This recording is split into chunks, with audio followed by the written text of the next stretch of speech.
আসসালামু আলাইকুম। গরুর গোস্ত রান্না হবে। এখানে মশলা ভুনাই নিয়েছি, এখানে আমি গরুর গোস্তগুলো দিয়ে দিব।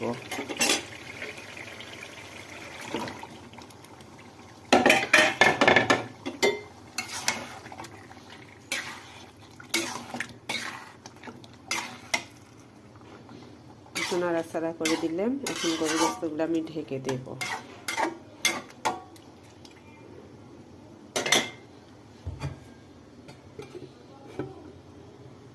দেখি গোস্তের কি অবস্থা। গোস্তটা এখন আমার পানি ছাড়ছে।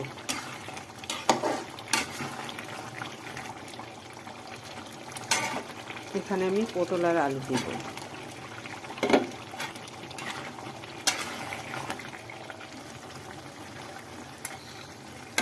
আবার ঢাকনা দিয়ে ঢেকে দেব। দেখি তরকারিটা এখন কষাবো আমি।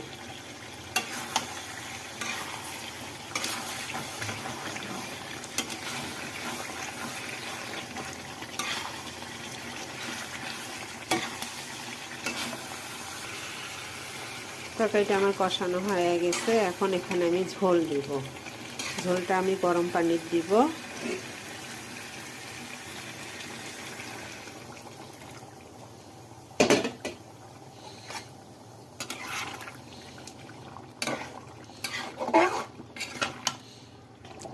ঝোল হয়ে গেছে। এখন আমি এখানে ঢাকনা দিব জাল হওয়ার জন্য।